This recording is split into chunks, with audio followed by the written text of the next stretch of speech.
नमस्कार, CBSE economics में आपका स्वागत है। और आज हम लोग क्लास 12th में डिस्कस करने वाले हैं इंस्ट्रूमेंट ऑफ मनी सप्लाई या मॉनेटरी पॉलिसी के इंस्ट्रूमेंट पे। और आज का इंस्ट्रूमेंट है ओपन मार्केट ऑपरेशन। तो है क्या एक्चुअल में open market operation? Open market operation refers to the instrument by which the RBI sells government securities in the open market on behalf of the government।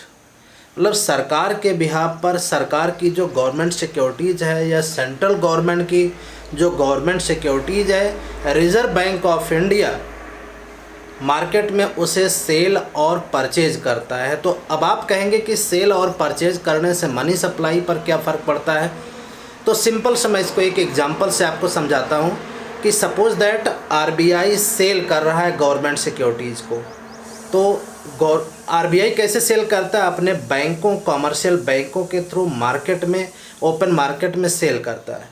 Suppose that reserve bank of India अपने बैंकों के through जो government securities है उसे market में cell करता है। तो होता क्या है कि उस पर जो गवर्नमेंट सिक्योरिटीज़ होती है वो फिक्स्ड टाइम के लिए होता है या 5 साल 10 साल के लिए। तो जब उसे आप परचेज कर लेते हैं तो उस पर इंटरेस्ट रेट लिखा होता है कि आपको मैच्योरिटी टाइम पर, मैच्योरिटी टाइम क्या होगा, मैच्योरिटी पीरियड क्या होगा और मैच्योरिटी टाइम पे आपको कितना अमाउंट मिलेगा। मतलब अगर आपने 50,000 या 1 लाख रुपीज़ गवर्नमेंट सिक्योरिटीज़ में लगाई है तो फिक्स्ड टाइम के बाद, टाइम पूरा होने के बाद, जो मैच्योरिटी पीरियड है कंप्लीट होने के बाद, जब आप उसे मीन्स बैंक को वापस करेंगे और मैच्योरिटी पूरा होने के बाद अपना कैश वापस लेंगे, तो जो उसमें अमाउंट लिखा होगा मैच्योरिटी के बाद आपको मिलेगा, फिक्स्ड इंटरेस्ट रेट से वो भी कंपाउंड हो करके मिलता है, तो वो आपको मिल जाएगा।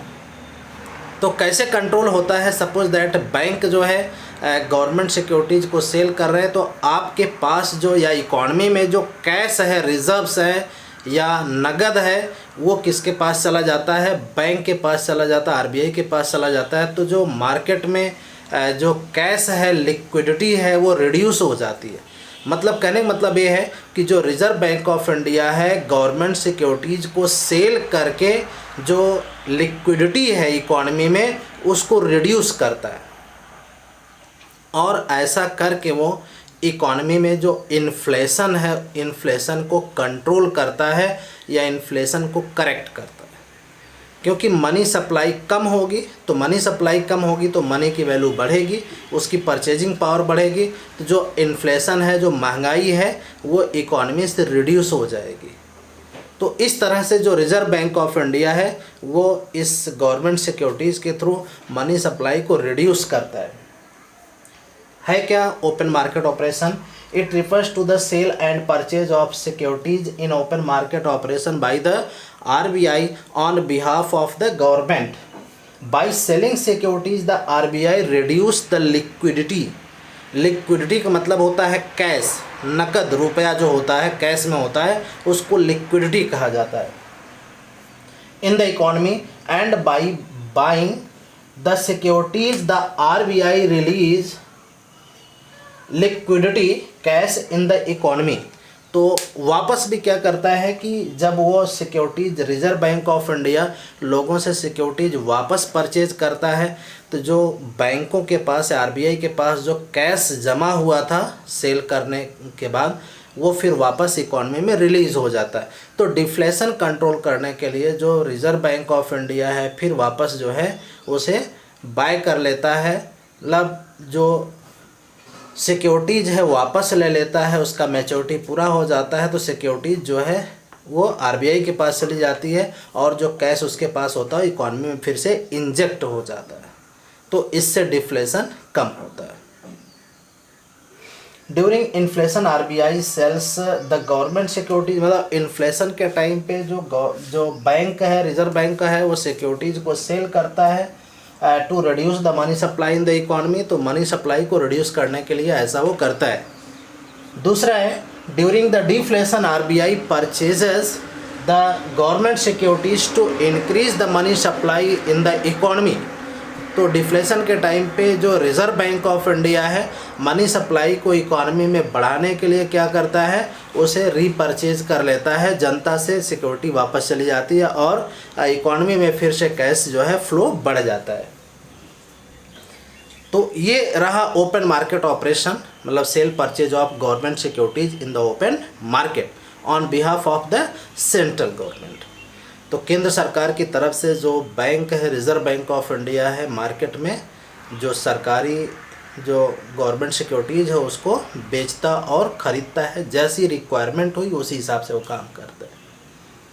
अगला जो इंस्ट्रूमेंट है क्रेडिट कंट्रोल का या मनी सप्लाई को कंट्रोल करने का इंस्ट्रूमेंट है, मॉनेटरी पॉलिसी का इंस्ट्रूमेंट है, वो है कैश रिजर्व रेशियो। आपने इसके बारे में बहुत सुना होगा, कल भी इसके रेट हमने बताए थे। कैश रिजर्व रेशियो का रेट क्या है, 3% था।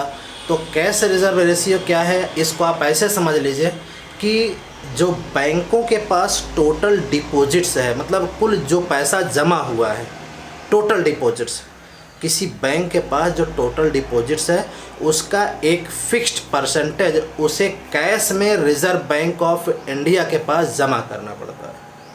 Means every commercial bank have to kept some percentage of their total deposits with the RBI in cash.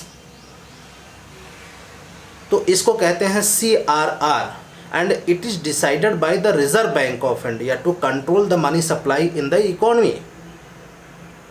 तो ये टाइम टू टाइम रिवाइज होता है, हर 3 महीने पे रिवाइज होता है, और आरबीआई चाहता है तो नहीं भी रिवाइज करता है या वैसे ही बना रहता है, डिपेंड करता है कि इकॉनमी में कैसी सिचुएशन है। तो अभी इकॉनमी में, अभी फ़िलहाल इकॉनमी में करंट टाइम में जो मनी सप्लाई है वो कम हो गई है, तो उसको बढ़ाने के लिए मनी सप्लाई को रिज़र्व बैंक क्या कर रहा है कि इसको रिड्यूस कर रहा है। मतलब CRR रिड्यूस करने का मतलब ये है कि more cash availability with the bank to lend the loan to the public.